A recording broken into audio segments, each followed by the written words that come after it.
జై శ్రీమన్నారాయణ. చాలామంది ముందడుగు వేయకపోవడానికి ఓటమి పట్ల అనుమానం ఉంటుంది. అలాగే బద్ధకం కూడా కారణమవుతుంది. మనస్సును నిద్రపుచ్చే మత్తుమందు సోమరితనం. పనులను వాయిదా వేసే తత్వం ప్రయత్నం చేయాలనే శీలతను మొదట్లోనే డిస్కరేజ్ చేస్తుంది. అరచేతిలో చదువు గీత లేదని పాణిని అనే మహర్షిని పశువులు కాయమని గురువు పంపిస్తాడు.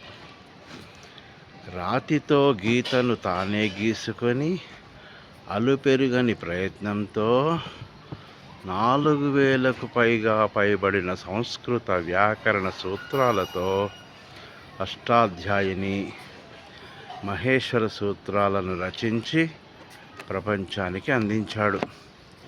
ఇప్పటికీ ఈ సూత్రాలు ఎలాంటి మార్పులు లేకుండా అంత పటిష్టంగా సూత్రాలు రచించాడు పాణిని మహర్షి. ఆ విధంగా వారిని ఆదర్శంగా తీసుకుని మనం కూడా గట్టి ప్రయత్నాలు చేస్తే తప్పకుండా ఫలితాలు కలుగుతాయని ఈ కథ మనకు చెబుతోంది. జై శ్రీమన్నారాయణ. రాచకొండ రామాచార్యులు, పురోహితులు, జ్యోతిష్యులు, ప్రాక్టీసింగ్ లాయర్.